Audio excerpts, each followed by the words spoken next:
everyone, and welcome back to my channel. So as the title suggests, today I'm going to be talking about a book that changed my life. This is not a statement that I make very lightly. I've read a lot of books in my life, so many genres, so many types, but I never say this about a book that it changed my life. Obviously, every book you read has some sort of impact on you, but changed my life is a huge statement that should not be made without anything logical backing it up. Before jumping into the book, I was very skeptical because I just don't believe that there is a single book that could change your life and shift it for good. I just think that whatever you are is like a chunk of everything that you've experienced, everything you have read, everything you've been through. So one single thing is never the answer to all your problems. But this was before I started this book, which is The Untethered Soul by Micheal Alan. This is the title page. As I said, I was very skeptical before picking it up, but I took my chances. The reason for that is that I was in a very bad place. I was making rash decisions, illogical things, losing friends here and there, just, in a very restless state where I was just not finding the peace that I wanted. And peace is something that everyone deserves. In order to actually be happy, happiness should not be the end goal. Your end goal should be peace and acquiring the kind of peace that would actually help you live this life to the fullest. This book is basically based on teachings of meditation and mindfulness. Now, these are the two things that I've always believed are easier said than done, because we always hear about meditation and mindfulness and actually living in the moment and not letting things define you, not letting your thoughts get in the way of the way you're living your life. These are the things that we basically hear on a daily basis, but honestly, we never implement them because we never think about them in a different angle. We never jump into these things with an open mind. I picked this book. I was like, what the hell? What's the worst that can happen? And I started reading it, and the more I read it, the more I actually realized that this book has the potential to shift my life. And it did. Let's talk about what this book is about. This book starts on the basis that your thoughts do not make up who you are. Your sense of self is separate from what you're feeling, what you're thinking. And the best way to actually live your life and to find inner peace is let your thoughts pass through. Do not try to stop them. Do not judge them. Just acknowledge them and let them pass through. The author has explained in step-by-step way, in small digestible chunks, how exactly to do that, how to let your thoughts just come, how to acknowledge them, and how to just let them go. Once you start reading the book, you realize that this is actually a step-by-step guide to how to find inner peace. And this works. I never thought that a book about inner peace and about how to let go of what's hurting you is going to help me in reality. All of this just seems like a far-fetched dream to a person who is hurting. And again, it was just like a very weird fantasy to me to actually be able to put aside what's hurting me and move past it and find happiness through all the pain. The second thing that this book teaches you is detachment and how to master it. Now, detachment is the answer to everything. At least it was for me. Detaching yourself from what you're feeling gives you a greater perspective. It allows you to sit back and actually be kind to yourself, actually see your thoughts and your feelings from an outsider's perspective instead of getting so caught up in it that you don't realize where you end and your thoughts begin. We put so much pressure on our minds. We ask our mind to do the right thing, to say the right thing, to be liked by everyone. We put a lot of unnecessary pressure on our brains and our minds. The reason I said that detachment is the answer to it all is because everything that you feel on a daily basis, whether it's sorrow, it's happiness, it's sadness, whatever you're feeling, you are unable to separate yourself from it. And that is why we are so sad, we're so miserable in our lives, that we don't allow feelings to pass through. Feelings are not meant to stay. Feelings are just another fleeting thing in the universe. It is meant to be felt and then to pass through. Every feeling, name it, sadness, sorrow, joy, no matter what feeling it is, no matter what thought it is, everything can pass through if we allow it to pass through.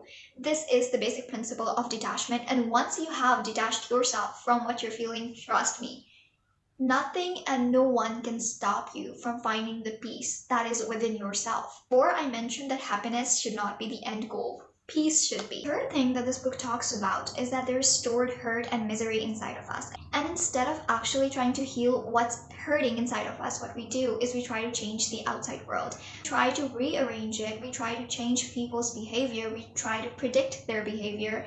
We try to do so many things to change the external world around us so that we can be at peace with ourselves. The book tells us that this is not the answer. To actually heal what's hurting inside of us, rearranging the external world is not going to give you the answers that you want. In order to actually be at peace with yourself, you have to work on healing what's hurting inside of you. You can predict other people's behavior, but when those people do not act in accordance to your beliefs and your predictions, that is going to break you in the worst possible ways. So the answer is not changing the world around you, it's changing what's inside of you. Again, this is a very old school concept that all of us hear on a daily basis, but we ignore it. The way the author has explained things in the book, I felt like I was reading all of this for the first time. Like, I've heard these concepts in the background somewhere, but I never had the courage or the resolve to actually try and implement them in my life. Because you can't change your life unless you're ready to. You have to have a very specific state of mind to implement these things. You actually have to be willing to shift your life for good. I was in a place where I was like, I have to change my life. I have to change where I am.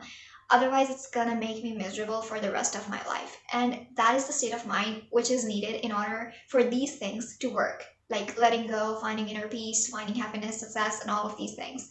You have to be willing to make change in order for change to happen and work.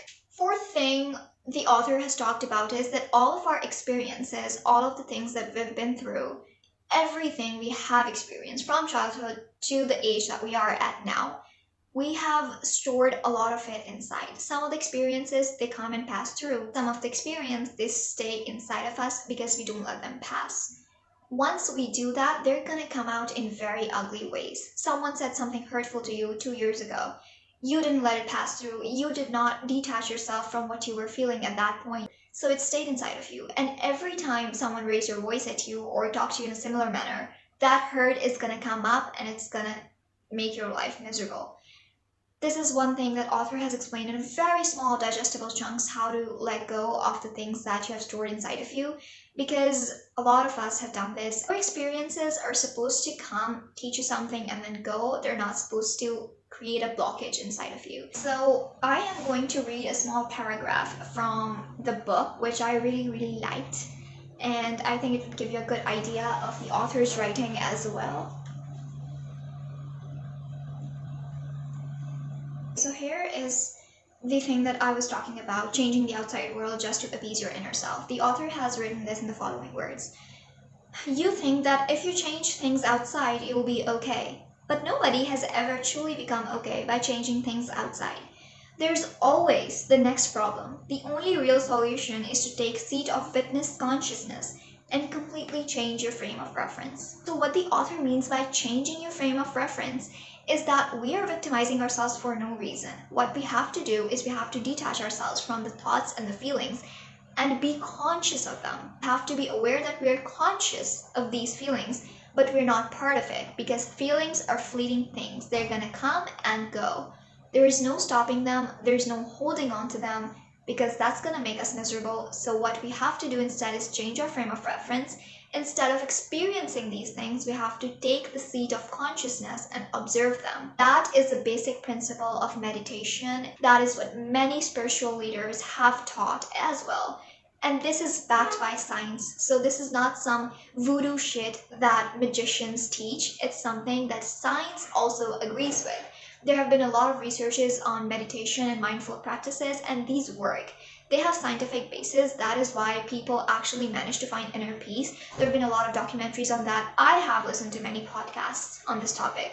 So you can actually count on the fact that this works only if you're willing to make it work. And maybe I'm not sounding very convincing right now, because I can understand when someone else is explaining a book to you, it just doesn't sound very convincing or it doesn't sound very intriguing. So you have to find out for yourself. You have to pick this book up and go into it with the mindset that I'm gonna change and shift my perspective, and I'm gonna be more accepting of what I'm feeling. I'm gonna be more kinder to my thoughts.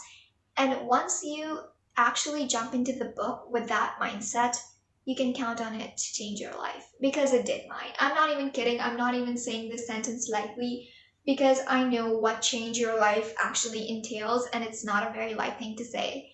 So when I say it changed my life, I am very serious. It helped me fix so many things that honestly, if I could go back and change a few things with the mindset that I have now, I would definitely change them. But what's done is done. What we can do is try and live a better life in future and try to make things better in the future. So yes, that was what the book was about. So to end the video, I would say that you should let go of the things that are hurting you, and if you read the book and if you jump into it with an open mind, the book teaches you exactly how to do that. We have built structures around ourselves and we do not let anything penetrate through them because we hide behind these structures.